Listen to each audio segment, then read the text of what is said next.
Assalamualaikum warahmatullahi wabarakatuh.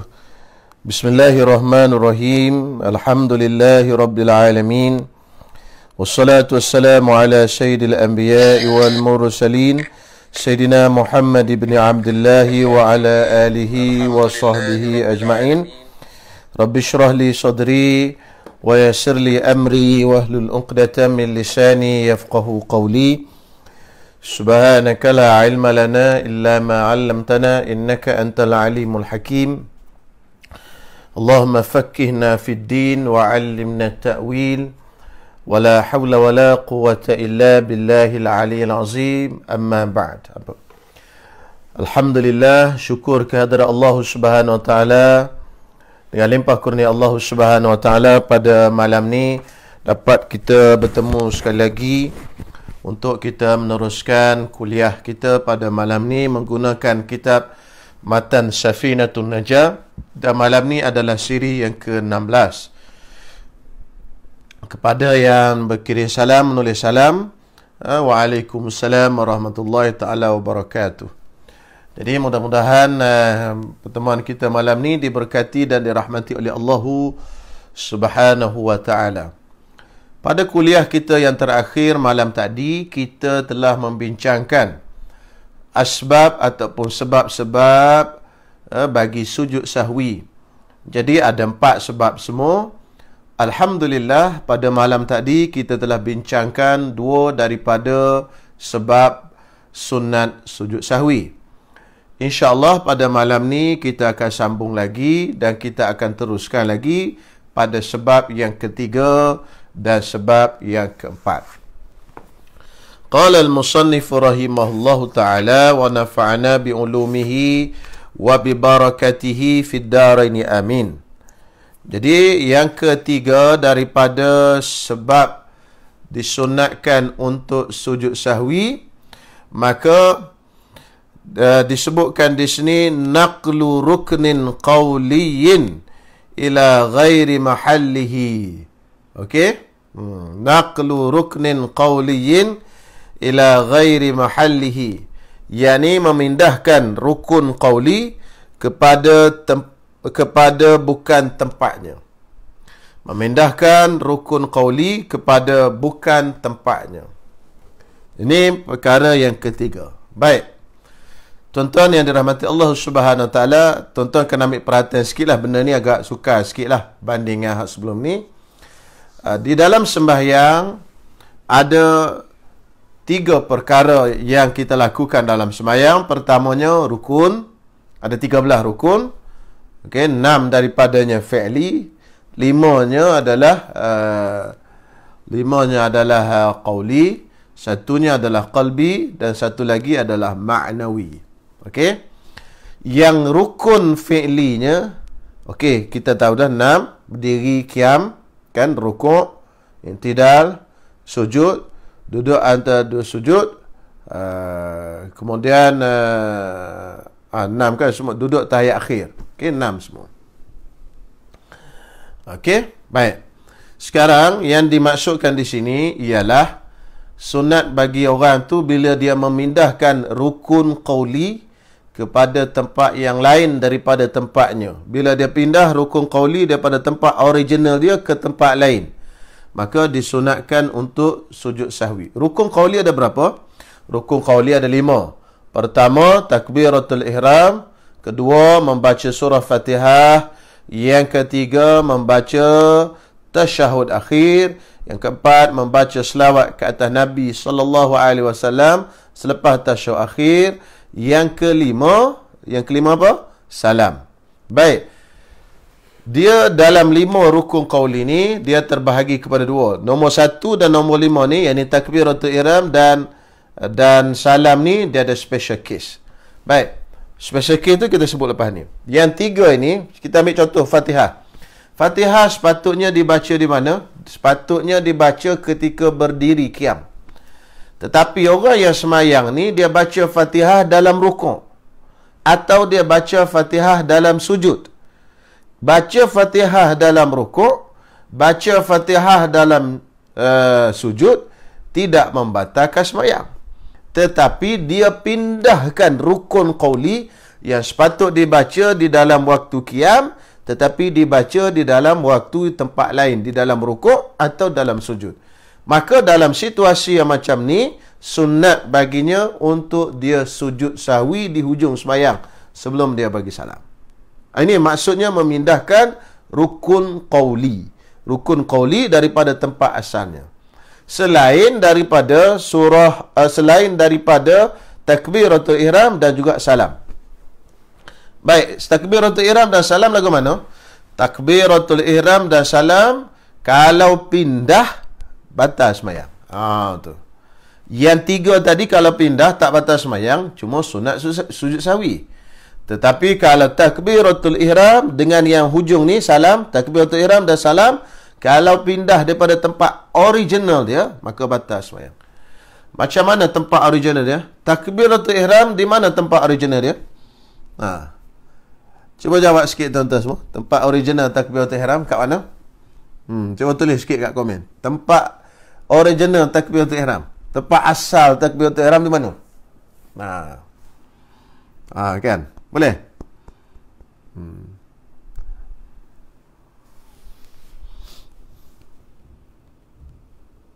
Tak ada jawapan? Ke tak naik? Kat mana tempat asal takbiratul ihram? Qiyam. Okey.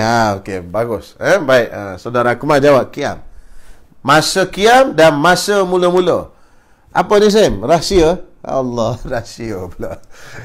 Takbiratul ihram tempat dia masa mula-mula nak masuk sembahyang waktu qiyam. Allahu akbar masuk sembahyang. Baik, kalau dia pindahkan ke tempat lain, tempat mana? Contohnya lah, dia dah baca Fatihah, Allahu akbar, bismillahirrahmanirrahim, alhamdulillahirabbil alamin.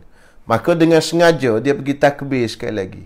Allahu akbar, dia pergi takbir sekali. Apa jadi? Batal sembahyang. Batal sembahyang. Sebab tu orang takbir kan, dia takbir Allahu akbar. Ada tu tempat takbiratul ihram, masuk dah sembahyang dia. Dia pergi takbir sekali lagi. Allahu akbar. Takbir tadi dah sah. Takbir kedua tadi batal sembahyang dia. Dia takbir kali ketiga, Allahu akbar. Okey, dia masuk balik sembahyang. Dia takbir pula, dah masuk dah sembahyang tapi was-was punya. Dia takbir sekali lagi, Allahu akbar. Batal sembahyang. Maka pada waktu yang keempat ni dia pun baca bismillahirrahmanirrahim. Sebenarnya sembahyang dia tak masuk, batal. Ini kena hati-hati ya, jenis was-was penyakit. Allahu akbar, sembahyang dia dah masuk. Kemudian dia tak ada niat berhenti sembahyang apa semua, dia takbir sekali lagi, Allahu akbar. Maka sembahyang dia batal. Sebab apa batal? Kerana memindahkan takbiratul ihram daripada tempat original dia. Tempat original dia dimula sembahyang. Dia dah betul dah tadi, tapi dia takbir sekali lagi, batal. Sama juga dengan salam. Salam yang nombor 5 tadi, rukun yang kelima, rukun qauli kelima, pindahkan daripada tempat yang original dia, batal sembahyang. Kita bagi salam pada rakaat yang ketiga zuhur. Assalamualaikum warahmatullahi, assalamualaikum warahmatullahi. Batal.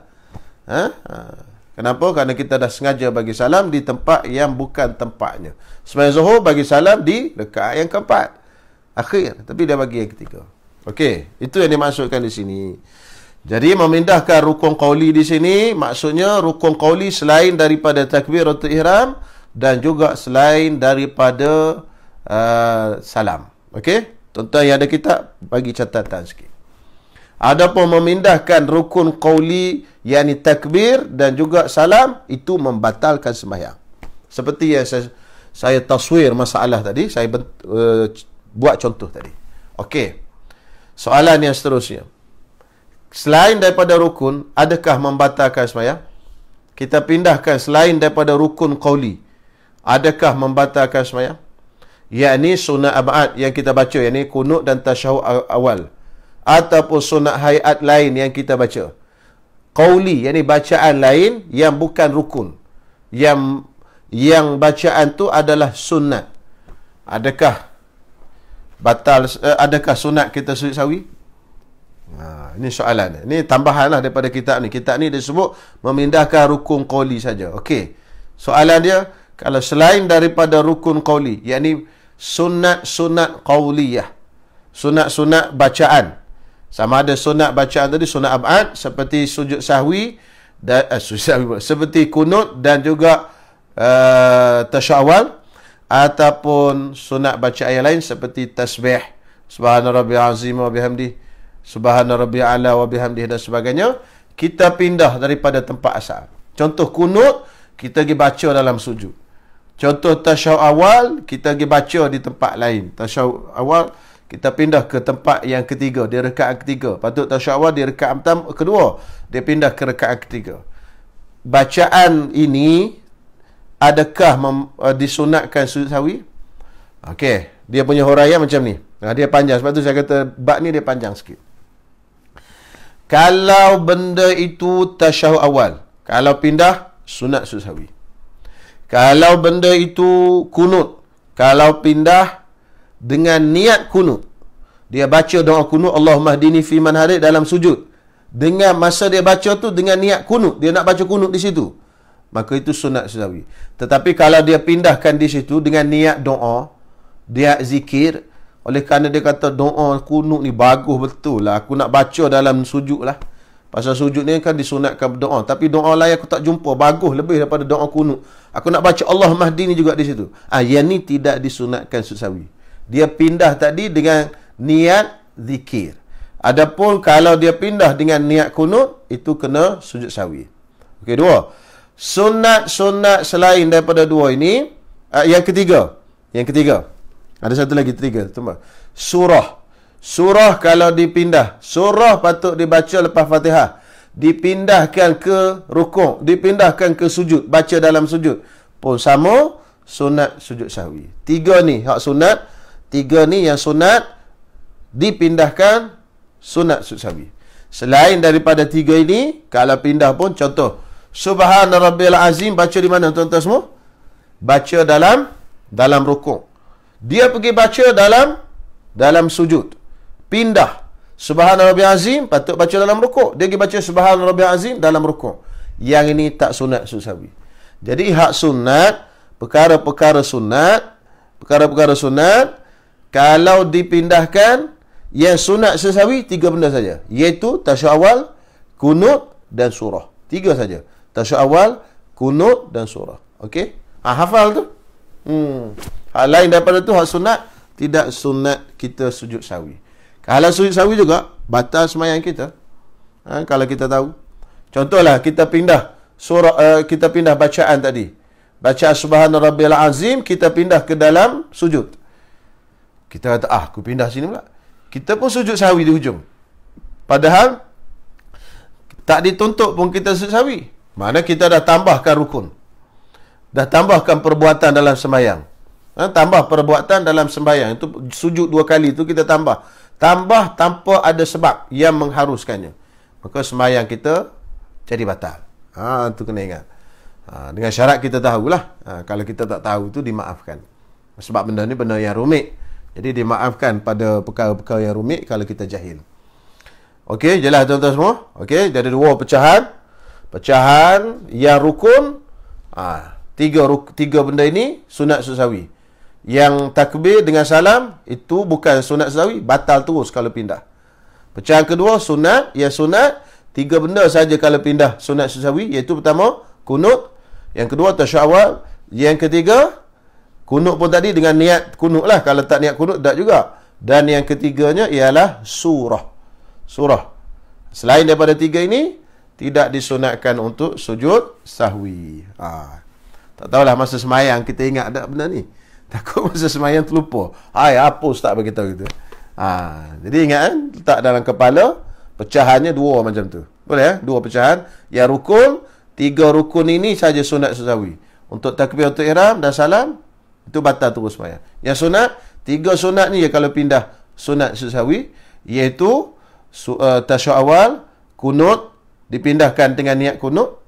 Adapun dipindahkan dengan niat doa, tak sunat sujud sahwi. Yang ketiga ialah surah, dipindahkan selain daripada tempatnya, dengan niat membaca. Contoh dia baca ayat Quran, surah ke ayat Quran ke dalam sujud. Tetapi kalau dia pindah dengan niat doa, tak apa. Contoh dia baca Rabbana atina fid dunya hasanah wa fil akhirati hasanah wa qina adzabannar. dia pindah ke dalam sujud, dia baca. Itu ayat Quran. Tapi dia pindah ke dalam sujud dengan niat itu doa. Ini tak apa, tak sunat sahwi. Kalau pindah bacaan surah ke dalam selain pada tempatnya dengan niat bacaan surah. Selesai yang ketiga. Baik. Kalau tuan-tuan ada soalan, tuan-tuan boleh tulis di ruangan komen, insya-Allah. Yang keempat, untuk sunat sahwi yang keempat ialah iqa'u ruknin fi'liyin ma'ihtimali ziyadah. Melakukan rukun fi'li dalam keadaan kebarangkalian pertambahan. Okey, dalam keadaan ada kebarangkalian pertambahan.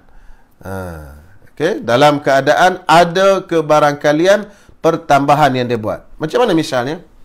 Baik, misalnya sekarang ni kita semayang zuhur. Kita semayang rakaat pertama, rakaat kedua. Dalam rakaat kedua, kita tengah qiyam, kita duduk teringat dalam kepala kita, aku rukuk ke tak rakaat pertama tadi? Okey, nampak? Aku rukuk ke tak? Rukuk ke tak?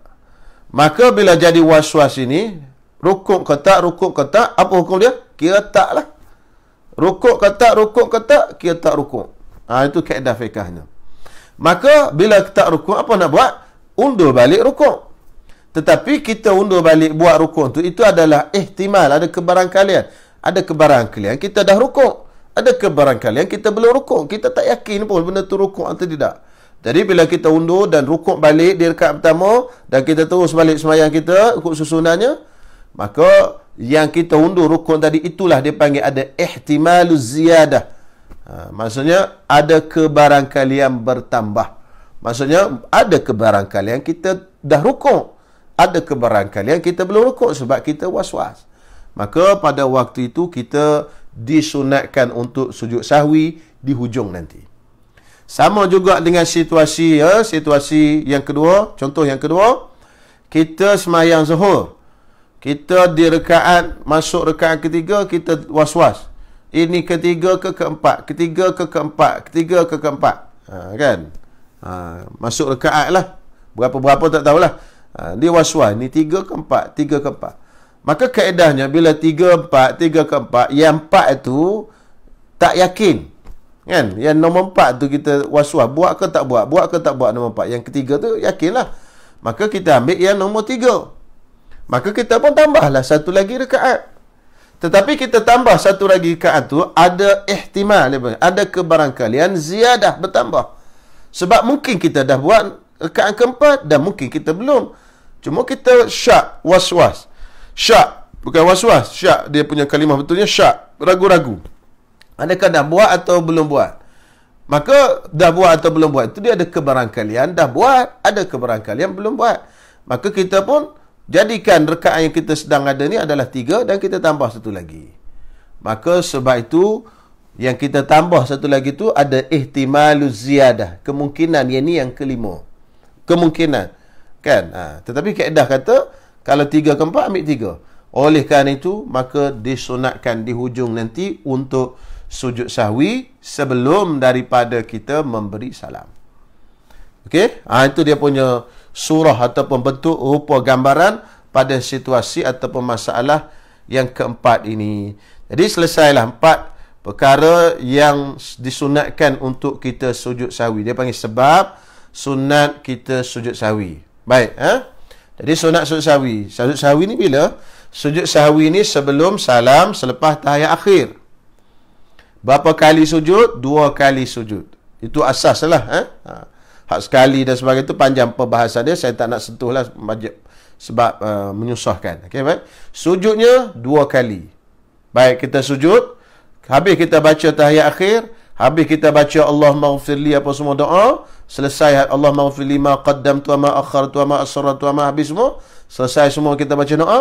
Kita pun sujud. Sebelum kita sujud, kita kena niat dalam hati kita, aku nak sujud kerana Allah Ta'ala. Aku nak sujud sahwi kerana Allah Ta'ala. Maka kita pun sujud. Satu, bab kita turun dan bacalah dalam sujud tadi, Subhana man la yanam wa la yashu. Subhana man la yanam wa la yashu. Subhana man la yanam wa la yashu 3 kali. kita bangkit, Rabbighfirli warhamni wajburni macam biasa, sujud sekali lagi.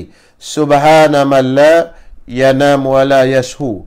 3 kali kita bangkit, terus bagi salam, Assalamualaikum warahmatullahi. Assalamualaikum warahmatullahi. Sekiranya kalau kita tak buat sunat ab'ad dengan sengaja, kita tinggalkan dengan sengaja, mana-mana perbuatan yang kita tinggalkan dengan sengaja bukan dengan terlupa, maka bacaan dalam sujud sahwinya sunat dibaca Astaghfirullahalazim, Astaghfirullahalazim, Astaghfirullahalazim, menggantikan Subhana man la yanam wa la yashu tadi. Tetapi bukanlah benda itu satu keperluan. Kalau saya baca Subhana man la yanam wa la yashu belaka, Ustaz, dalam dua-dua kes tak ada masalah ke? Tak ada masalah. Cuma ulama bahagikan begitu. Seperti yang saya sebutkan pada soal jawab malam tadi, insya-Allah. Okey, itulah sujud sahwi. Baik. Tuan-tuan tulis dulu soalan, insya-Allah saya akan jawab di hujung nanti ya, seperti biasa. Baik, yang seterusnya fasal yang seterusnya, ab'adus salati sab'atun. Ab'adus salah, yakni sunat-sunat ab'ad dalam sembahyang ada 7. Okey. Kalau tuan-tuan jumpa di tempat lain 8, tempat lain 20, itu tak ada masalah lah. Itu cara kira saja. Sama macam rukun sembahyang, ada 13, ada 14, ada 17. Ini cara kira saja. Bendanya sama saja. Bendanya sama. Yang memperpanjangkan lagi, dia jadi panjang. Baik, kita lihat sunat ab'ad yang pertama, iaitu at-tasyahudul awal. Tasyahud awal. Tasyahud awal ni ada ramai juga orang keliru. Bila kita tanya dia, tasyahud awal ni sampai mana? Tasyahud awal ni sampai Allahumma salli ala Muhammad. Tasyahud akhir sampai kama sallaita ala Ibrahim wa ala Ibrahim wa barik ala Muhammad wa ala Muhammad innaka Hamidum Majid. Silap tu. Tasyahud awal, tasyahud akhir sama je bacaannya. Tasyahud awal sampai wa asyhadu anna Muhammadar Rasulullah. Tasyahud akhir sampai wa asyhadu anna Muhammadar Rasulullah. Itu tasyahud akhir. Cuma beza tasyahud awal dan tasyahud akhir. Tasyahud awal dibaca di tengah sembahyang. Tasyahud akhir dibaca di akhir sembahyang. Habis tu Allahumma salli ala kama tu apa benda? Itu bukan tasyahud, itu selawat. Itu selawat ke atas Nabi SAW. Di lepas tasyahud akhir itu rukun. Lepas daripada tasyahud awal itu sunat ab'ad yang kita jumpa lepas ni. Biar tuan-tuan boleh cerakingkan satu-satu hukum. Jadi di dalam tasyahud awal mana? Allah at-tahiyatul mubarakah sampai wa asyhadu anna Muhammadar Rasulullah, itu nama dia tasyahud awal. Ini hak sunat ab'ad yang nombor 1 ni. Okey. Sunat ab'ad nombor 2, wassalatu ala nabi sallallahu alaihi wasallam fi. Selawat ke atas Nabi sallallahu alaihi wasallam di dalamnya, di dalam tasyahud awal. Sampai wa asyhadu anna Muhammadar Rasulullah, itu tasyahud awal. 1. Sunat ab'ad nombor 2, Allahumma salli ala Muhammad. Di situ, itu sunat ab'ad yang lain. Kalau tuan-tuan baca at-tahiyatul mubarakah sampai wa asyhadu anna Muhammadar Rasulullah saja, Allahumma salli ala Muhammad, tuan-tuan tak baca dalam tahiyat awal, maka tuan-tuan sunat sujud sahwi. Sebab apa? Sebab satu sunat ab'ad tuan-tuan tinggal. Apa sunat ab'adnya? Allahumma salli ala Muhammad. Allahumma salli ala Muhammad tak baca. Kan? Boleh? Tu jelas. Jadi at-tasyahudul awal, tasyahud awal. Yang kedua, wa qu'uduhu, dan duduknya. Yang ketiga, wassalatu ala nabi sallallahu alaihi wasallam fihi, dan selawat ke atas Nabi sallallahu alaihi wasallam selepas daripada tasyahud awal. Yang keempat, wassalatu alal al fit tasyahudil akhir, selawat ke atas keluarga Nabi sallallahu alaihi wasallam selepas daripada tasyahud akhir. Tasyahud akhir kita baca asyhadu an la ilaha illallah wa asyhadu anna Muhammadar Rasul. at-tahiyatul mubarakatuh salawatut thayyibatu lillah sampai kepada wa asyhadu anna Muhammadar Rasulullah dibaca di akhir sembahyang dipanggil tasyahud akhir. Okey, Allahumma salli ala Muhammad itu rukun. Rukun yang nombor 11, selawat ke atas Nabi sallallahu alaihi wasallam. Rukun nombor 12 bagi salam. Rukun nombor 13 apa benda? Tartib. Jadi rukun yang ke-11 dalam 13 rukun iaitu selawat ke atas Nabi sallallahu alaihi wasallam. Itu rukun. Baik. Lepas pada rukun tu wa ala ali Muhammad, ini sunat ab'ad. Masa tasyahud akhir tadi. Wa ala ali Muhammad itu sunat ab'ad. Jadi kalau tuan-tuan baca di tasyahud akhir at-tahiyatul mubarakah sampai wa asyhadu anna Muhammadar Rasulullah, Allahumma salli ala Muhammad. Tuan-tuan baca kat tu je. Sah dah sembahyang tuan-tuan semua. Tetapi sunat sujud sahwi sebab apa? Sebab tuan-tuan tak baca wa ala ali Muhammad. Itu selawat ke atas keluarga Nabi sallallahu alaihi wasallam selepas daripada tasyahud akhir. Okey, yang nombor 4 ni. Kemudian yang kelima dan yang keenam wal qunutu wa qiyamuhu. Qunut dan berdiri untuk kunut. Okey, kunut dan berdiri untuk kunut itu termasuk di dalam sunat ab'ad. Okey, itu nombor 5 dan nombor 6 iaitu kunut dan berdiri untuk kunut. Kunut ni apa? Kunut ni mana-mana doa, mana-mana permintaan kepada Allah Subhanahu Wa Taala yang di dalamnya mempunyai dua perkara. Pertama, talab, minta pada Allah. Yang kedua, as-sana', puji kepada Allah. Memuji nama Allah, meminta pada Allah. Walaupun sependek-pendek, Allahumma ghafirli, ya Allah ampunilah aku, itu minta pada Allah. Ya Ghafur, wahai Tuhan yang Maha Pengampun, itu puji pada Allah. Itu dah dipanggil kunut. Kan? Itu maksud kunut. Kalau orang tanya doa kunut ni apa benda? Doa yang di dalamnya ada dua perkara, iaitu perkara pertama permintaan pada Allah, yang kedua sana', puji kepada Allah. Itu doa kunut lah tu. Apa-apa pun. Kan? Contoh apa benda? Kita baca akhir surah apa benda? Surah Al-Baqarah. Rabbana wa la tuhammilna ma la taqata lana bih, kan, wa'fu anna waghfir lana warhamna anta maulana, itu puji. Anta maulana, engkau ya Allah Tuhan kami. Fansurna 'alal qaumil kafirin. Boleh juga tu. Tak hafal lain kan? Tu boleh baca. Tu dah dikira kunut dah. Dan yang ke-7 dan yang terakhir, as-salatu 'ala nabi sallallahu alaihi wasallam wa as-salatu 'ala was-salatu was-salamu 'ala nabi sallallahu alaihi wasallam wa alihi wa sahbihi wasallam fihi, yakni pada kunut. Yakni selepas daripada kunut kita selawat pula pada Nabi, itu sunat ab'ad yang lain. Jadi untuk dapat penuh sunat ab'ad, kita baca Allahumma ghafirli ya Ghafur. Ini kunut pendek lah. Allahumma ghafirli ya Ghafur. Itu kunut. Kan?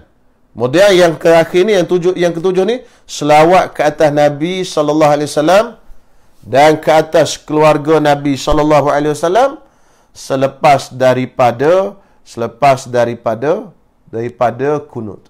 Maka kita baca wa sallallahu ala sayyidina Muhammad wa ala alihi wa sahbihi wasallam. Cukuplah dua-dua tadi. Kalau baca kunut saja, tak ada selawat, kena sunat susawi juga. Jadi baca dua. Allahumma ighfirli ya Ghafur wa sallallahu ala sayyidina Muhammad wa ala alihi wa sahbihi wasallam. Boleh tu? Kita nak cepat pagi-pagi. Kadang-kadang kita wajib baca kunut pendek. Bila mana wajib baca kunut pendek? Bila mana kita bangun lambat. Wajib baca kunut pendek. Okey. Kita bangun lambat. Kalau kita sembahyang baca kunut panjang, nescaya sebahagian sembahyang kita, hujung ekor sembahyang kita keluar daripada waktu. Pasal kita Allahumma hdini fi man hadait, wa afini fi man afait, wa tawallani fi man tawallait. Bila kita turun sujud yang kedua, keluar dah waktu. Tek bunyi jam di masjid. Habis subuh. Maka kita sembahyang sebahagian sembahyang kita dalam luar waktu. Maka kalau dalam situasi macam ni, kita kena tinggalkan kunut panjang, baca kunut pendek saja. Wajib. Sebab haram. Haram apa? Haram mengeluarkan sebahagian daripada sembahyang kita daripada waktu dia. Bawa keluar sembahyang kita keluar daripada waktu. Itu hukumnya haram. Kan? Lepas tu kena tahu juga kunut pendek ni. Mana tahu bangun lewat, kita bangun lewat, Allah tinggal 5 minit lagi. Ambil air sembahyang cepat-cepat, sembahyang. Baca hak rukun je. Kan? Sunat abang tadi baca kunut pendek. Allahumma ghfirli ya ghafur wa sallallahu ala Muhammad wa ala alihi wasallam. Allahu akbar. Yang penting semua sembahyang kita dalam waktu. Itu lebih penting daripada kita baca hak sunat-sunat tadi. Baik, selesai. Habis tuan-tuan semua? Selesai? InsyaAllah. Kemudian kita masuk kepada fasal yang seterusnya. Faslun tabtulus salatu bi 14 khaslatan. Batal sembahyang dengan 14 perkara. Sekarang dia akan masuk bincang kepada kita ni perkara-perkara yang membatalkan sembahyang.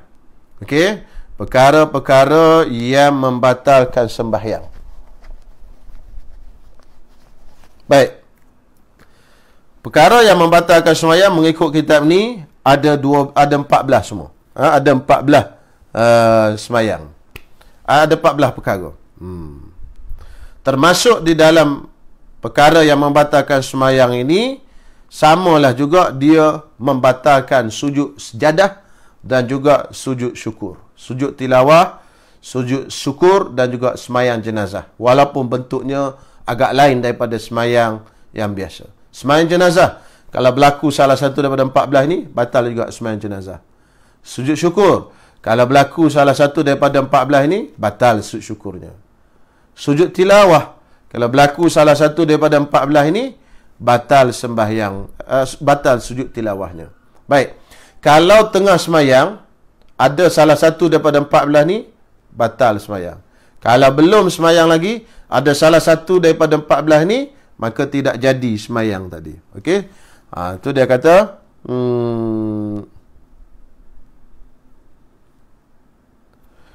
dia kata apa dalam kitab Nailur Rajak, dia kata apa? Tafsudu bihusuli wahidatin min arba'a asyarata khaslatan asna'aha wala tan'akidu in qaranat ibtidaiha tidaaha. Okey. Kalau salah satu daripada 14 ni berlaku tengah-tengah sembahyang, maka batallah sembahyang. Fasad mana batal. Dan kalau benda ini ada pada waktu mula takbir, Allah mula takbir, tapi ada salah satu 14 ni, maka tidak terjadi sembahyang tu. Sembahyang tu tak jadi. Okey. InsyaAllah. Baik, yang pertama, kita baca secara ringkas. Yang pertama, bil hadathi. Batal sembahyang tadi dengan hadas. Hadas. Hadas ni terbahagi pada dua. Hadas kecil, hadas besar. Dua-dua hadas ini, bila berlaku kepada orang yang sedang sembahyang, orang yang sedang sembahyang jenazah, orang yang sedang sujud tilawah, orang yang sedang sujud syukur, maka batallah ibadat yang dia buat tadi. Okey? Batallah ibadat yang sedang dia buat tadi. Apa contoh hadas kecil? Hadas kecil ialah keluar apa benda perkara yang batalkan sembahyang lah, yang 4 kita sebut dulu. Keluar salah suatu daripada 2 jalan. Kentut, keluar kentut. Itu batal juga. Keluar air kencing, batal. Sebab tu Nabi SAW lalu di sebelah lalu di dua kubur. Lalu Nabi SAW sebut, tuan dua kubur ni sedang diazab. Wa ma yu'adzabani fi kabirin, dia bukanlah diazab dengan sebab benda yang besar pada pandangan kamu, tetapi di sisi Allah Subhanahu wa taala dia benda besar. Apa benda besar? Amma ahaduhuma fa innahu la yastabri'u minal baul. Wa ammal akharu fa innahu yamshi bin namimah. Kata Nabi SAW, yang pertama ni dia tak tuskan kencing dia. Dia kencing tapi tak tuskan kencing. Maka apa jadi? Kalau kencing kita tak bagi tus, tak bagi keluar habis, tengah kita semayang, kencing keluar, sap dia keluar. Maka apa jadi? Wuduk kita batal. Kalau wuduk batal, dia berhenti semayang, dia tak akan diazab dalam kubur dan dia buat semayang balik. Pasal apa? Pasal tak ada masalah. Semayang, keluar kencing, batal semayang, kemudian dia berhentilah semayang dan semayang semula. Tetapi yang jadi masalahnya ialah bila keluar kencing tadi, dia dah batal wuduknya, tetapi dia teruskan semayang. Maka ada dua jenayah yang dia buat. Jenayah. Kesalahan yang dia buat. Salah pertama, dia semayang tanpa ada wuduk. Haram. Yang kedua, dia semayang, kain dia bernajis. Itu pun haram juga, tak sah. Kan? Jadi ada dua kesalahan di situ. Okey? Jadi sebab itu bila berhadas, kena berhenti semayang. Baik, bila kita semayang berjemaah, kita nak berhenti semayang macam mana dalam keadaan kita berhadas? Kalau kita berhadas, kita nak berhenti, kalau kita berhadas, kita nak berhenti semayang dalam keadaan semayang berjemaah, macam mana? Katalah, keluar kentut tadi. Keluar kan? Kentut keluar. Kita nak berhenti macam mana? Sunat kita letak tangan kita di hidung macam ni. Dan kita keluar daripada saf. Lalu depan saf pun tak apa, kerana ada darurat. Okey? Lalu depan saf orang pun tak apa, tak haram. Tutup macam tu. Dan keluarlah. Kenapa? Untuk pertama menjaga maruah kita. Sebab orang kata, berdarah hidung. Kan? Kalau kita tak tutup macam ni, orang kata macam-macam mak kita. Ni kenapa berhenti semayang ni? Jahil ke apa ni? Macam-macam orang boleh cakap. Yang kedua, menjaga orang yang semayang di sebelah kita. Sebab kalau kita tak tutup macam ni, dia akan berfikir macam-macam. Pasal apalah ustaz ni berhenti semayang? Tu imam ni baca tak betul jadi dia pula ada berfikir ke kita yang berhenti ni. Akhirnya semayang dia pun tak khusyuk. Jadi kita bantu dia, kita letak gini, seolah-olah kita berdarah hidung. Kita buat tu. Tu dia panggil menipu sunat. Kan? Nak jaga dia supaya semayang dia tu tidak terganggu dan tidak jadi hilang fokus dan khusyuk tadi. Keluar gitu. Okey? Jadi hadas kecil ataupun hadas besar. Hadas besar ni jarang berlaku lah. Hadas besar ni jarang berlaku. Tapi kalau berlaku, batal lah semayang. Kan? Hadas besar apa? Perkara yang mewajibkan mandi. Perkara yang mewajibkan mandi. Okay, tengah-tengah semayang, keluar air mani. Tu batal lah semayang kerana berhadas besar. Okey, baik. Jadi, dalam situasi ni. Okey, kalau kita semayang, tiba-tiba tu imam tadi berhadas besar. Adakah semayang kita makmum ni sah atau tak sah? Contoh macam ni. Tu imam ni, dia datang semayang subuh pagi, dia semayang. Lepas pada semayang dah. Kalau dalam semayang tadi lain cerita, dia kena berhenti. Lepas pada semayang baru dia ingat. Dia kata, malam tadi berjunuk, pergi ke masjid, tak mandi wajib. Jadi tu imam bagi tadi. Apa jadi dengan semayang kita? Adakah tu imam tadi kena ijtihad? Tuan-tuan yang dirahmati Allah Subhanahu wa taala, minta maaf lah, saya nak ijtihad ni. Pagi tadi saya semayang tak mandi wajib lagi, kata dia. Jadi tuan-tuan qada baliklah semayang subuh tadi. Adakah tu imam tadi kena ijtihad macam tu? Tuan-tuan, itu keaiban. Kalau dia ijtihad macam tu, habis orang pun ingat kan, sampai 7 keturunan orang tadi. Ni cucu siapa ni? Cucu tu imam tak mandi wajib. Ya Allah. Jadi sebenarnya dalam fiqh, sembahyang kita dah sah, sembahyang tu imam je tak sah.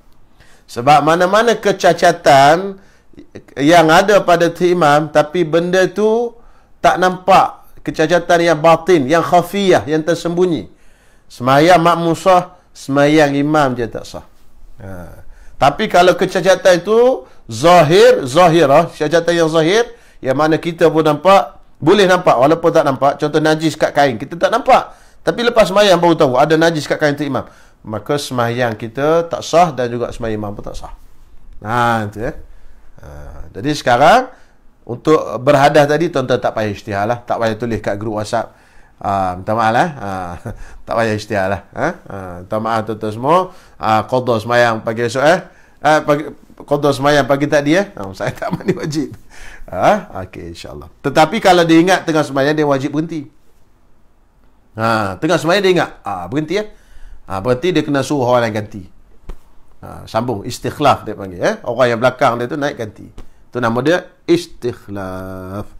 Selesai. Sama ada hadas kecil ataupun hadas besar, maka batal sembahyangnya tadi. Hadas kecil apa? Batal wudu. Hadas besar apa? Berlaku perkara yang mewajibkan mandi. Baik, selesai. Yang kedua, biwuqu'in najasah illam tulqa halan min ghairi hamlin. Dengan jatuhnya najis ke atas badan dia atau pakaian dia. Kalau najis jatuh atas badan dia atau pakaian dia. Badan dia atau pakaian dia. Kena tengok. Yang pertama, jatuh najis ke atas badan dia. Contohlah, badan dia jatuh najis ke atas tangan. Ni badan. Pakaian, ni tubuh badan. Kena najis ke atas tangan. Baik, kena tengok tadi. Najis tadi, najis kering ke najis basah? Kalau najis kering, hempuk gitu. Jangan tolak dengan tangan. Sebab dia tak boleh. Dia kata, wuqu'in najasah, jatuh najis, illam tulqa halan, sekiranya dia tidak campakkan dengan segera, min ghairi hamlin, dengan tidak mengangkat, dan wala masin dalam syarat disebut, dan juga tidak bersentuh. Okey, baik. Jadi saya baca sikit apa benar ni? Ka'an kanat ya bizatan wa nafadha sawbahu halan aw ratbatan. Ni dia punya huraian dia macam ni. Najis tadi, katalah najis tu kering. Bila najis kering, kita dah belajar dulu bab najis. Ni katakan najis jatuh atas tangan kita. Lepas tu benda tu kering. Bila dia kering, kita dah belajar bab najis dulu, dia tak berpindah najis tu ke kulit kita. Maka kita pun nafadha, makna kita rentap terus. Rentap dan najis tu hilang. Kita rentap dengan segera, semayang tu sah. Pasal apa? Pasal najis tu kering. Kalau najis tu basah, kita boleh basuh. Kan? Kita rentap dan kita celup air. Contoh kita semayang tepi kolah. Allah elok dia jatuh najis, kita rentap, celup air dalam kolah. Air kolah tu kan boleh membersihkan najis. Sebab dia dua kolah. Kita celup dan kita angkat terus. Semayang kita tak batal. Kenapa? Kerana segera kita bersihkan najis. Baik, itu selesai. Itu kalau kena kat badan. Kalau kena kat pakaian, apa jadi? Kalau kena kat pakaian, kena tengok. Najis tadi tu najis basah ke najis kering? Kita ambil hak basah dulu. Tahi cicak basah.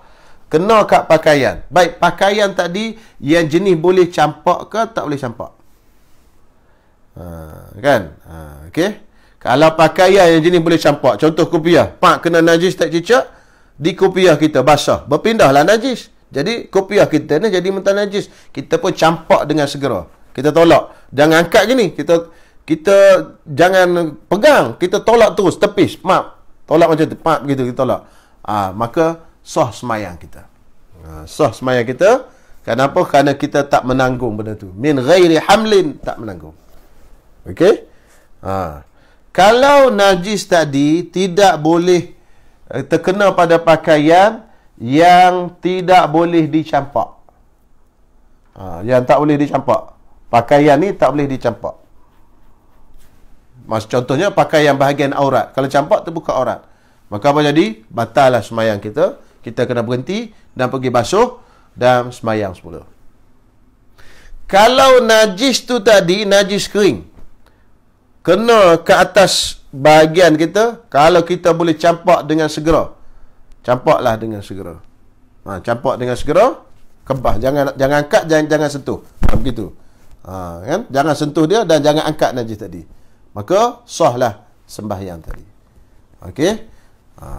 Kalau kita tak buang dengan segera, maka batallah sembahyang. Itu pun kalau benda itu berlaku di tempat selain daripada masjid. Kalau tempat itu masjid, tak boleh. Kalau tempat itu masjid, najis kering ke najis basah, kita kena batalkan sembahyang. Sebab apa? Sebab mencampakkan najis dalam masjid hukumnya haram. Maka kalau dia jatuh ke atas kita, sekarang dalam masjid, maka kita berhentilah sembahyang dan buang dia di luar. Itu pun sekiranya masa masih panjang lagi lah. Kalau masa dah pendek, campaklah dalam masjid pun teruskan sembahyang. Kalau najis kering. Kalau najis basah, tak boleh nak buat apa lah. Itu kena bersih. Jadi huraian dia beza antara najis basah dengan najis yang kering. Panjang huraian dia. Saja saya panjangkan supaya tuan-tuan jelas macam mana nak buat. Kan? Kalau saya berhenti terus sembahyang Ustaz, tak boleh. Sebab tu kena tahu huraian tadi. Kenapa tak boleh? Sebab kita dah belajar di awal-awal kuliah dulu, ibadat wajib kita tak boleh berhenti. Melainkan ada benda-benda yang dibenarkan kita berhenti. Sebab tu kita kena tahu. Susah juga. Baik, saya urang balik. Kalau kena pada pakaian, kalau najis tu tadi kering, dicampakkan, terus dicampakkan tanpa sentuh, campak gitu akad baju, okey, sembahyangnya sah. Kalau najis tu basah, kalau pakaian tu tadi yang boleh dibuka, kena buka. Kan? Pasal dia basah, dia jadi dah mentah najis pakaian ni. Okey, kena buka. Kalau pakaian tu tak boleh dibuka, maka berhentilah sembahyang dan basuh pakaian tadi dan sembahyang semula. Semua keadaan campak-campak ini ni jika bukan berlaku dalam masjid. Kalau dalam masjid tak boleh. Sebab mencampak najis dalam masjid hukumnya haram. Ludah pun haram. Al-buzaqu fil masjidi khati'atun. Kata Nabi, berludah dalam masjid adalah khati'ah, adalah dosa. Wa kaffaratuhu dan kafarahnya untuk menghapuskan dosa tadi, dafnuha. Wa kaffaratuhu dafnuha. Dan kafarah untuk menghapuskan dosa tadi ialah menanamkan. Tanam apa? Tanamkan ludah tadi. Lantai masjid macam zaman Nabi lah. Lantainya adalah pasir. Tapi kalau lantai zaman sekarang ni, kena basuh lah. Kan? Kita sendiri basuh. Kalau ludah, kita sendiri basuh. Ludah tu tak najis. Itu pun dah dosa. Apa tu najis? Buang dalam masjid, hukumnya haram. Baik, yang ketiga, wankishafil aurati illam tastur halan. Baik, terbuka aurat jika tidak ditutup dengan segera. Terbuka ni maksud apa? Maksudnya ditolak oleh angin. Itu saja, dimaaf. Selain daripada angin, batal sembahyang. Angin saja dimaaf. Terbuka aurat jika tidak ditutup dengan segera. Maksudnya angin datang, pun terbuka aurat kita, kita pun tutup dengan segera. Itu sah lagi sembahyang. Selain daripada angin, mengikut satu qaul pendapat ulama, tidak dimaafkan. Batal tu sembahyang. Contoh, anak kita kecil datang, dia selak kain kita, berhenti, batal sembahyang. Selak kain nampak aurat, batal sembahyang. Kenapa? Kerana yang dimaafkan mengikut setengah ulama ialah angin saja. Itulah yang eloknya kita pakai itulah. Senang sembahyang kita tu kira sah tanpa khilaf. Jadi yang dimaafkan angin. Contoh tengah-tengah sembahyang, kipas tu besar, angin dia kuat, terselak kain kita, kita pun torok tu, tutup dengan segera. Okey, sah lagi sembahyang. Tapi tengah-tengah duk sembahyang, anak kita hak kecil, dia datang perap, dia selak kain kita. Dia datang, dia selak perap kain kita, nampak aurat. Walaupun kita tutup dengan segera pun, batal dah sembahyang tadi. Okey. Hak dimaafkan apa benda? Angin sahaja. Okey, tutup dengan segera, bau tidak membatalkan sembahyang. Kemudian wa nutqu bi harfaini aw harfin mufhimin amdan. Dan bercakap dengan dua huruf ataupun satu huruf yang wa nutqu bi harfaini aw harfin mufhimin amdan. Bercakap, yakni bertutur dengan dua huruf ataupun satu huruf tetapi memberi faham dengan sengaja. Okey? Maksudnya dua huruf. Keluar daripada mulut dia dua huruf yang bukan zikir, yang bukan baca ayat Quran, yang bukan doa. Contoh dua huruf apa dah? Berdehem. Tanahnuh. Berdehem. Berapa huruf tu? Alif, ha, ya, mim agak-agak. Kan? Ada 4 huruf. Jadi berdehem ni tanpa ada apa-apa keuzuran boleh membatalkan sembahyang. Dia duduk saja. Apa benda tak tahu. Kan? Jadi benda ni boleh membatalkan sembahyang sebab mengeluarkan dua huruf. Dua huruf keluar. Dan dua huruf tadi bukan bacaan Quran, bukan bacaan zikir, bukan bacaan doa. Ataupun satu huruf tetapi memberi faham. Dalam bahasa Melayu tak ada kot satu huruf memberi faham. Tapi bahasa Arab banyak. Ki, qaf. Qaf satu huruf je bagi bawah. Ki. Maksudnya jaga-jaga. Minal wiqayah, mana jaga. Jaga diri. Qi maksud jaga diri. Jadi walaupun dia sebut qi sebatas huruf qaf tetapi memberi faham, mana orang faham kataan tu, itu pun batal juga sembahyang. Ini jika disebut dengan sengaja. Tetapi kalau dia disebut dengan tidak sengaja, malam tadi kita dah sebut, kalau disebut tak sengaja, maknanya dia tak ingat dia ni dalam sembahyang, ataupun dia terlupa, ataupun dia jahil, maka dimaafkan 6 patah perkataan. 6 patah. 6 patah perkataan dimaaf. Kan? Contoh dia terlupa tengah sembahyang. Dia sembahyang, orang ketuk pintu, dia sembahyang tepi pintu. Kan? Orang tu pun bagi salam. Assalamualaikum. Waalaikumsalam. Dia pun jawab. Waalaikumsalam. Itu jawab cakap dengan orang. Waalaikum 1. Assalam 2. Baru 2 kalimah. Ini tak apa. Dimaafkan. Pasal apa? Pasal dia tak terlupa. Dia terlupa. Tetapi sunat sujud sahwi kita belajar semalam kan? Mana kita buat satu perkara yang dilakukan dengan, kalau benda itu dilakukan dengan sengaja batal sembahyang, tapi dilakukan dengan tak sengaja tak batal sembahyang. Jadi contohnya itulah, tak batal sembahyang tetapi sunat sahwi. Tapi kalau dia jawab tadi dengan sengaja batal sembahyang. Tetapi sunat sujud sahwi. Okey, insya-Allah sambungan besoklah, insya-Allah. Setakat dulu malam ni, wallahu a'lam. Perkara yang membatalkan sembahyang. Besok kita sambung perkara yang membatalkan sembahyang. Ada 2-3 perkara lagi, insya-Allah. Banyak lagi ni, dia 14 semua. Dan kita masuk bab jemaah, menajamak, kemudian Jumaat, kemudian mayat. InsyaAllah sempat habislah sebelum Ramadan. InsyaAllah kita cuba habiskan sebelum Ramadan sampai bab puasa nanti, insyaAllah. Dia sampai bab puasa je kitab ni. Haji tak ada. Okey, insyaAllah. Ada soalan ke?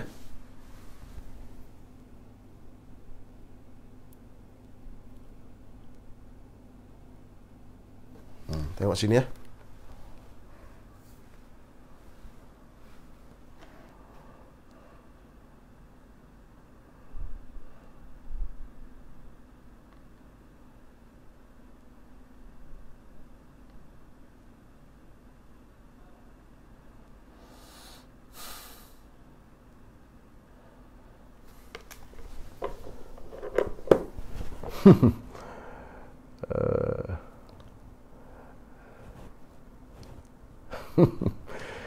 Bukan lagu best Sam, itu qasidah.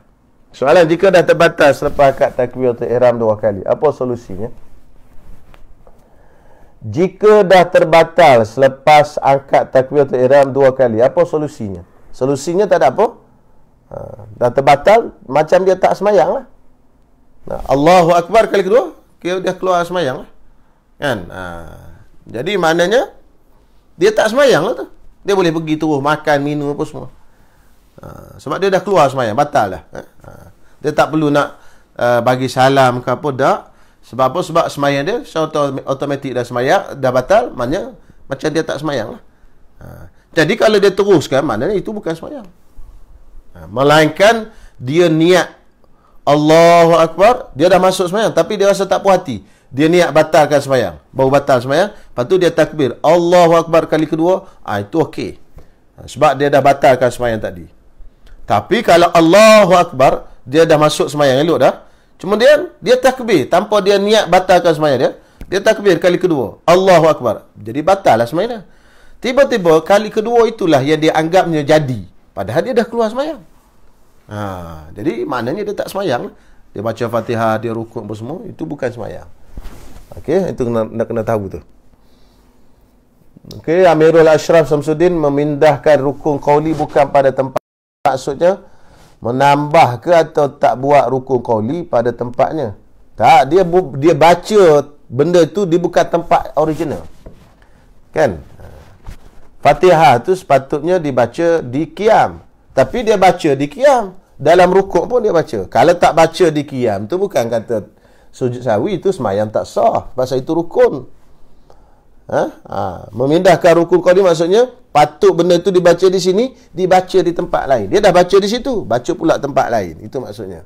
Kalau langsung tak baca Fatihah di qiyam, itu semayang tak sah. Bukan sujud sahwi. Sujud sahwi tak boleh nak sujud sahwi. Semayang tak sah terus. Sujud sahwi ni dia hanya menampal kecacatan dalam sembahyang. Okey? Kalau pindah bacaan ke dalam sujud, tapi baca dalam hati je, tak sebut, macam mana Ustaz? Tak dipanggil baca dalam hati. Baca ni maknanya apa yang keluar di mulut. Dalam hati tak. Dan kalau zikir dalam sembahyang ni disebut dalam hati, dia tidak berpahala. Dia tidak dapat pahala zikir. Okey? Sebab dia kena keluar di mulut baru dapat pahala. Sebab tu kita dah sebut dulu, mana-mana rukun qauli nak sah mesti keluar dan berbunyi di telinga. Sekurang-kurang. Zikir yang sunat untuk dapat pahala mesti keluar di mulut dan berbunyi di telinga. Kalau dalam hati je tak dapat pahala. Okey? Kalau yang rukun, kalau dalam hati je tak sah. Kalau yang sunat, kalau dalam hati saja tak dapat pahala. Baik, seterusnya. Ustaz, kalau kita tak tahu, kita tertinggal satu rukun, seperti rukuk dalam rakaat pertama, jadi teringat masa rakaat kedua semasa qiyam, boleh tak kita ambil kaedah tambah saja satu rakaat sebab rakaat pertama tak sah? Tak boleh. Sebab kita belum buat benda yang sama yang kita terlupa. Contoh, kita terlupa pada rakaat pertama rukuk. Sekarang kita duduk di qiyam pada rakaat kedua. Belum buat rukuk lagi. Belum buat rukuk. Nampak rukuk. Rakaat pertama, kita tinggal rukuk rakaat pertama. Okey? Sekarang kita duduk di qiyam rakaat kedua. Yang kita tinggal ni rukuk kan? Lepas tu baru rukuk. Ini sama-sama ni rukuk. Baik, belum lagi buat benda yang sama ni. Maka kita teringat. Apa nak buat? Kita kena pergi ke sini. Buat rukuk. Dia baru sambung semayang kita balik. Terus balik. Baru masuk rakaat kedua. Tetapi kalau kita teringat, kita tak rukuk ni, selepas kita dah buat rukuk. Dalam rukuk tu baru kita teringat. Maka rukuk ini, dia masuk ke sini. Rukuk ni masuk sini. Maka rukuk ni masuk sini. Mana rukuk ini, hak patut di rakaat kedua sebenarnya di rakaat pertama. Lepas tu kita sambung lepas tu. Kita sambung tu, itu sebenarnya kita buat benda di rakaat pertama. Jadi nampak macam semayang kita tu 5 rakaat lah. Kalau semayang zuhur. Itu dia punya kaedah. Macam tu. Dia kena tengok waktu kita teringat tu bila. Kalau kita teringat tu belum buat lagi benda tu, kita kena pergi ke tempat tu. Kalau kita teringat tu sedang buat benda tu, benda yang kita sedang buat sekarang ni, ganti, replace ke tempat tu. Ataupun selepas daripada tu pun sama. Boleh tambah. Kena tambah satu lagi rakaat. Bukan boleh, kena tambah satu lagi rakaat. Okey? Ustaz, boleh tak kiranya Ustaz listkan 27 perkara sunat dilewatkan semayang yang Ustaz syarahkan semalam? InsyaAllah lah, kalau saya sempat malam besok lah saya sebutkan perkara-perkara itu. Saya buka kitab, saya pun tak ingat, dalam kitab Bughyatul Mustarsyidin. Okey, insyaAllah. Kalau contoh Ustaz, kalau contoh sujud tidak sah, maka kena undur dan ulang semula sujudnya. Kemudian sujud sahwi di hujung. Kerana ihtimalu ziyadah juga ke? Ya, sama. Ihtimalu ziyadah lah tu. Sebab sujud yang kita undur tadi, kita buat tadi, kebarangkalian kita dah buat, kebarangkalian tak buat. Itu dipanggil ihtimal ziyadah. Cuma kita was-was, buat ke tak buat, buat ke tak buat. Kan? Jadi mungkin kita dah buat. Kan? Okey. Andai lupa bacaan sujud sahwi, apa bacaan lain boleh dibaca masa sujud sahwi? Bacaan dalam sujud sahwi itu tidak wajib. Tuan-tuan boleh baca apa saja di dalam sujud sahwi. Boleh tuan-tuan baca apa saja yang tuan-tuan rasa nak baca. Subhanallah boleh, Subhana Rabbiyal Azim wa bihamdih pun boleh, macam sujud biasa pun tak apa. Cuma bacaan tu sunat saja. Okey, seterusnya.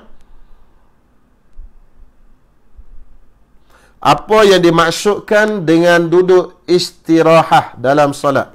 Duduk istiharah. Bukan istiharah, istirahah. Duduk istirahah tu duduk selepas sujud yang kedua, sebelum bangun ke qiyam sujud, qiyam ke rakaat seterusnya. Contoh, kita semayang dari rakaat pertama. Habis sujud yang kedua rakaat pertama, sebelum daripada kita masuk ke rakaat kedua, kita duduk, itu nama dia duduk istirahah. Duduk sekejap baru kita bangun. Itu sunat. Duduk istirahah itu sunat. Bukan kata lepas sujud kedua tu Allah terus bangun berdiri. Duduk dulu. Itu nama dia duduk istirahah. Duduk beristirahat. Khalid Imran, kunut panjang, kunut pendek. Yalah. Boleh tak sujud sahwi semasa solat sunat? Ya, sama. Sujud sahwi ni tak semestinya solat fardu. Semua solat yang berlaku 4 perkara tadi, sunat sujud sahwi. Tidak semestinya di sembahyang fardu. Sembahyang sunat, sembahyang fardu sama. Ustaz, biasanya ayat doa ni lafaz Rabbana. Kalau baca tasbih Zunnun, Al-Anbiya, Hasbunallah wa ufawwidu amri ilallah, boleh ke dianggap doa juga? Hasbunallah, Hasbunallah pun boleh dianggap doa juga, sebab dia dalam sirah khabariyah. Khabariyah, dia panggil khabariyah lafzan, insya'iyah maknan. Kalau belajar nahwu, khabariyah lafzan, insya'iyah maknan. Bentuknya khabar, tetapi sebenarnya insya', kita nak minta kepada Allah. Hasbunallah, cukuplah bagi kami Allah. Macam khabar, tetapi ya Allah, cukupkanlah bagi kami. Itu maksudnya. Macam wassallallahu lah. Wassallallahu ala sayyidina Muhammad, itu khabariyah.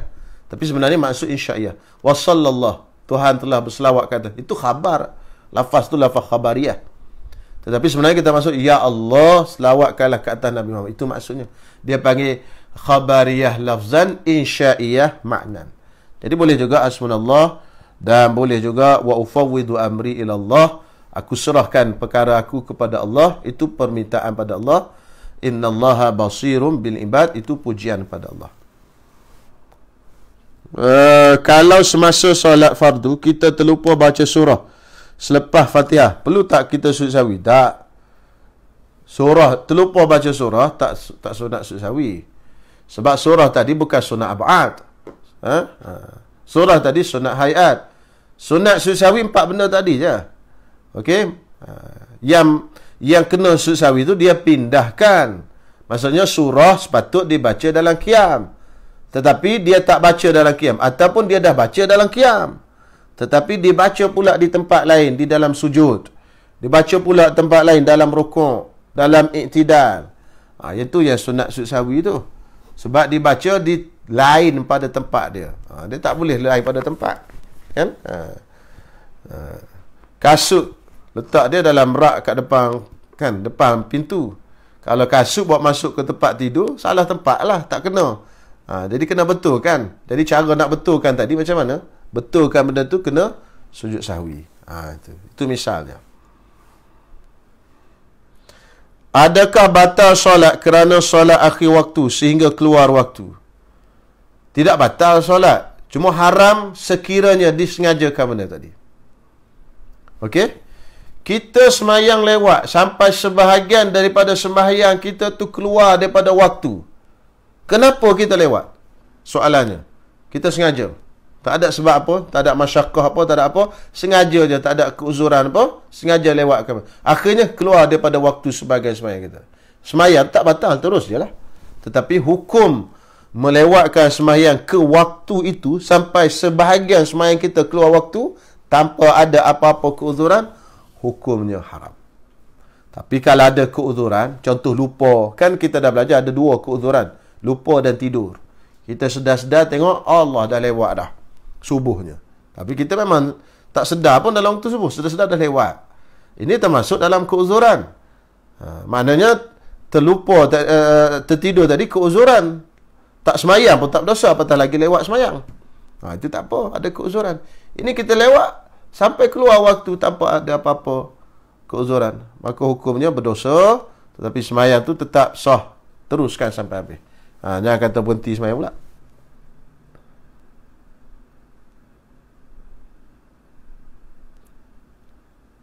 Ada kelonggaran ke untuk wanita hair apa ni? Hair untuk baca dan pegang Quran?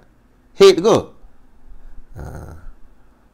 Dalam mazhab kita Imam Syafi'i tak ada lah. Cuma kalau mazhab lain ada lah. Pegang, ada yang kata boleh pegang. Cuma mazhab Syafi'i tak boleh. Baca Quran pun sama. Mazhab Syafi'i kita, baca Quran dengan niat membaca Quran tak boleh. Tapi kalau baca Quran dengan niat zikir, boleh. Okay? Niat zikir, boleh. Tapi kalau baca Quran dengan niat baca Quran, tak boleh. Pegang Quran, tak boleh.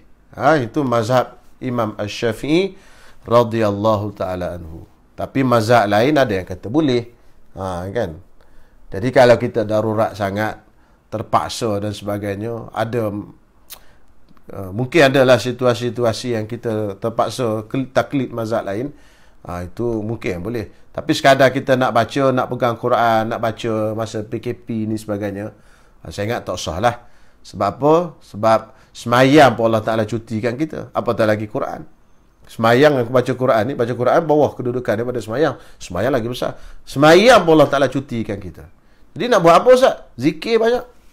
Subhanallah, bismillahilladzi la yadhurru ma'asmi syai'un, la ilaha illallah wahdahu la syarikalah, hasbunallah wa ni'mal wakil, Allahumma salli ala Muhammad. Banyak zikir. Zikir tak ada masa, berzikir lah. Kan? InsyaAllah. Jadi kita cuba ikutlah pandangan mazhab kita Imam Asy-Syafi'i. Tak dapat nak salin, nanti insyaAllah kawan-kawan tolong tulis kot. Tak dapat nak salin, doa kunut pendek tadi. Nanti insyaAllah kawan-kawan yang boleh salin nanti, Allahumma ghafirli ya ghafur, nanti tulis tengok di sinilah di komen. Dah saudara Akmal tulis Allahumma ghafirli ya ghafur, Allahumma salli ala Muhammad wa ala alihi wasallam. Adakah batal Farid Laila, adakah batal solat seorang itu jika solat dalam kenderaan sedangkan surau di depan mata? Bila kita tanya, kawan kata Islam tu mudah. Macam mana Ustaz? Solat dalam kenderaan? Kenderaan macam mana tu? Kalau dalam kereta, macam mana dia nak semayang dalam kereta? Sebab semayang ni kan kena berdiri. Kan? Nak berdiri macam mana dalam kereta? Dia tak boleh semayang dalam kereta sedangkan ada tempat yang boleh berdiri. Tak semestinya semayang di surau, tetapi mesti cukup rukun. Kalau semayang fardu lah saya cerita ni, semayang sunat tak apa. Ulama-ulama daripada Yaman ada yang datang ke Malaysia. Satu ketika tu ada kawan saya Haji Zin bagi tahu, ulama daripada Yaman dia bawa nak pergi ke Kedah. Dalam perjalanan daripada Kuala Lumpur naik kereta, kereta Estima ke apa yang street dia ini, duduk dalam sepanjang perjalanan tu semayang sunat. Allah, atas kereta sambil duduk. Ini tak ada masalah sebab kita dah belajar dah. Semayang sunat boleh semayang sambil duduk walaupun boleh berdiri. Kan? Semayang sunat banyak-banyak semayang Allah, kita sembang je. Kan? Nak boleh sampai ke Kedah 5 jam tu, sembang pop sampai Kedah. Ulama-ulama tak semayang Allah. Allah Akbar. Dan tak apa, tak menghadap kiblat pun dalam semayang sunat. Tetapi kalau kata semayang dalam kenderaan atas nama semayang fardu 5 waktu, ini tak boleh sebab fardu mesti berdiri. Macam mana dia nak semayang tak berdiri dalam kereta? Kan? Nak berdiri macam mana? Saya ingat tak ada lagi kereta yang boleh berdiri. Kan? Bas, tak tahulah, Wallahualam. Tapi maknanya begitu. Mesti kena turun, tak semestinya turun di surau. Turun kat mana-mana pun boleh, tapi semayang di kawasan, di tempat yang boleh berdiri. Berdiri menghadap kiblat. Kalau dalam kenderaan tu sambil berjalan menghadap kiblat ke tak? Semayang sunat tak apa. Jadi soalan tak jelas sama ada semayang sunat ataupun semayang fardu. Jadi saya tak berani nak jawab panjang lagi lah. Kan?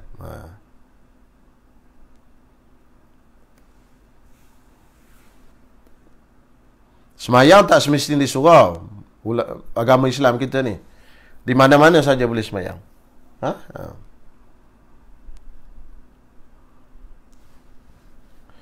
Tuan Haji Alim, bolehkah kita berdoa pada ayat keempat surah Al-Fatihah dalam solat? Kalau boleh, berapa lama kadar masa kita boleh berdoa? Doa di ayat keempat. Bismillahirrahmanirrahim. Alhamdulillahirrahmanirrahim. Ar-Rahmanirrahim. Maliki yaumiddin. Di situ kan? Ayat keempat. Dan begini ya, tak kisahlah ayat mana-mana, tuan-tuan semua. Dalam bacaan Fatihah, kita dah belajar dulu, antara syarat sah bacaan surah Fatihah mesti mualat. Tak boleh berhenti lama. Kalau dia kata Maliki yaumiddin, lepas tu dia niat dalam hati apa-apa kan, sekejap. Dia nak ke apa kan, itu tak ada masalah. Sekejap. Tapi kalau dia Maliki yaumiddin, lepas tu dia niat dalam bacaan doa dalam hati. Dia minta apa-apa panjang pula, maka putus mualat. Bila putus mualat, kena start balik baca Fatihah. Okey. Seterusnya, solat subuh di tanah suci nak baca kunut tak? Imam tak baca. Mohon bertanya. Ya, kalau kita yang mazhab Syafi'i, kita bacalah kunut. Kan? Sebab mazhab ni adalah pegangan, kepercayaan kita, keyakinan kita, benda ni betul dan sebagainya. Kalau kita tak nak baca pun, tidaklah menjadi satu kesalahan. Tapi kalau kita ni yang jenis mazhab Syafi'i, kita rasa dalam pembelajaran kita dan pegangan kita, kunut ni sunnah ab'ad. Maka kita bacalah. Kan saya dah sebut sebelum ni, baca caranya adalah baca kunut pendek. Allahumma ghafirli ya ghafur wa sallallahu ala sayyidina Muhammad wa ala alihi wa sahbihi wasallam. Okey, itu. Kalau makmum sebelah kita pengsan, sawan dan sebagainya ketika kita sedang solat, apakah hukum kita batalkan solat pada masa itu? Ya, boleh batalkan sembahyang. Sebab darurat. Kan? Dia tengah pengsan, kalau kita tak tolong, mungkin lidah dia terputus tengah sawan kan, terkacik lidah. Berhentilah sembahyang. Sama juga kita tengah sembahyang, Allahu Akbar. Kemudian kita tengok orang buta nak lintas jalan. Kan? Kita berhentilah sembahyang. Oi, jalan oi. Batallah sembahyang dah bercakap. Kan? Jangan kita kata, aku tengah sembahyang ni. Nak berhenti sembahyang kan tak boleh pula. Lantak engkau lah, bukan buta, mati-mati engkau lah. Yang penting sembahyang aku. Tak ada kecuali ada beberapa tempat yang dibenarkan untuk kita berhentikan sembahyang. Antaranya inilah tempat yang darurat macam ni. Boleh tak Ustaz jelaskan kadar najis yang dimaafkan? Najis yang dimaafkan ni banyak. InsyaAllah. Jadi nak cerita najis yang dimaafkan tu panjang cerita dia. Kalau tuan-tuan boleh tengok yang video-video sebelum ni, siri-siri sebelum ni, malam ni dah siri ke-16. Ada kita ceritakan sedikit bab najis dan juga najis yang dimaafkan. Nanti tuan-tuan tengoklah siri ke berapa, saya tak ingat. InsyaAllah. Panjang cerita najis yang dimaafkan. Jika selepas solat baru kita sedar ada najis di badan atau pakaian kita, adakah perlu diulang solat kita? Ya, pendapat Imam Syafi'i ada dua. Satu pendapat tak perlu diulang, itu pendapat lama. Pendapat baru wajib diulang. Jadi kita pakai pendapat baru, wajib ulang semayang tadi. Kenapa semayang tadi tidak sah? Walaupun masa kita semayang kita rasa sah. Jadi kita dah sebut dah, dalam bab ibadat mesti kena ada dua. Pertama, zon kita, kepercayaan kita. Okey, pada waktu kita semayang tu, kita rasa semayang kita sah. Dan yang kedua, nafsul amri, reality. Adakah betul ke reality tu sah semayang kita? Dua tu kena ada. Kalau ada satu je tak boleh. Tadi ada satu lah. Zon kita sah, tapi pada realitinya semayang kita tak sah. Sebab apa? Sebab ada najis yang tidak dimaafkan. Maka semayang kita kena qadha semula. Tapi kalau dalam bab muamalat, dia ada ringan sikit. Yang seperti saya sebutkan tadi, bukan tadi, sebelum ni, bab muamalat dia mesti ada nafsul amri pada realiti saja. Contohnya orang curi harta ayah dia. Yang saya sebut sebelum ni, contoh dia curi harta ayah dia, dia pun pergi jual harta. Lepas 5 hari dia curi, dia pergi jual.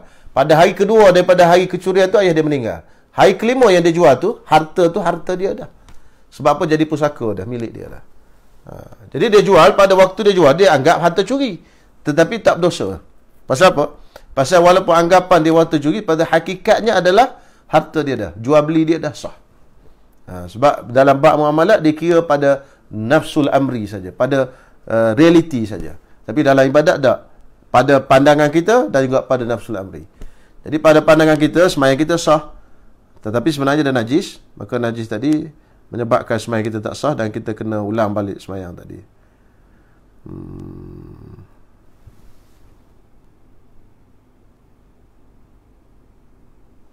Imam Palestin suka berdehem sebelum baca surah 3-4 kali. Jadi kita nak kata dia batal tu tak boleh lagi lah. Kita boleh ikut lagi. Cuma dia sendirilah yang dia tahu batal tu tidak. Adakah dia berdehem tu kerana ada hajat? Ada keperluan ke nak untuk baca surah seperti suara tersekat ke? Ataupun berdehem dengan tidak ada hajat sengaja? Kalau dia berdehem dengan tak ada hajat, baru batal. Kalau berdehem dengan ada hajat, maka tak ada batal. Jadi kita ihtimal tak batal lah. Gitu. Ihtimal tak batal. Jadi sah semayang. Ikut dia sah. Cuma dia sendirilah tahu dia tak sah tu. Sah. Jadi dialah kita belajarnya.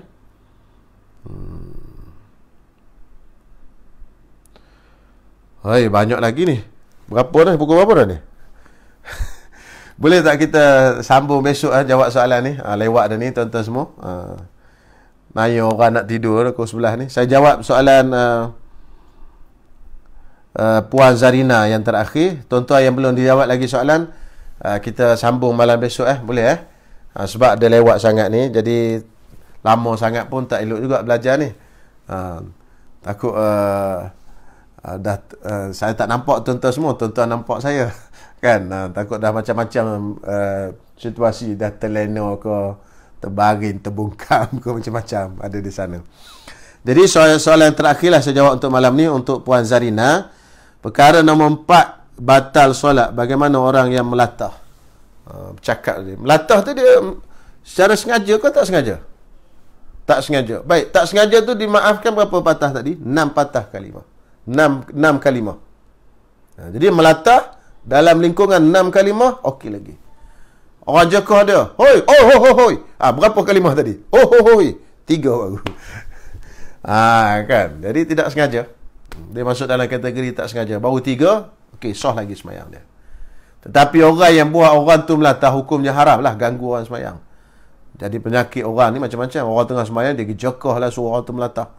Kan? Itu perangai. Sebenarnya, saya nak bagi tahu tuan-tuan semua, antara bentuk kezaliman dan benda yang tidak patut dilakukan, kita mempermainkan orang melatah. Kita suka tengok dia, kita suka. Itu sebenarnya orang melatah tu penat. Dan kita telah memperbodohkan dia. Kita buat main-main kat dia. Kan? Kita tengok, dia pun suka, kita pun suka jadi orang duk gelak kat dia. Tak boleh sebenarnya benda tu. Hukum dia. Menjatuhkan maruah. Kan? Memperbodohkan orang. Mempenatkan orang dan sebagainya. Kadang-kadang buat melatah sampai 2, 3, 4 lama lah kan. Sampai orang tu penat siapa. Lepas tu latahkan lagi. Itu satu benda yang tak betul. Jangan dibuat macam tu, jangan ditiru. Orang latah, kita jangan main-mainkan dia. Hukumnya tak elok lah hukum dia. Jadi soalan yang lain, insyaAllah tuan-tuan semua, kalau saya perlu jawab, tuan-tuan copy lah, kemudian paste besok di ruangan komen besok, insyaAllah. Okay? Setakat dulu insyaAllah. Malam ni lah paling lama sekali, hampir dekat sejam setengah. Hampir dekat sejam setengah. Jadi lama-lama pun tak elok juga tuan-tuan semua.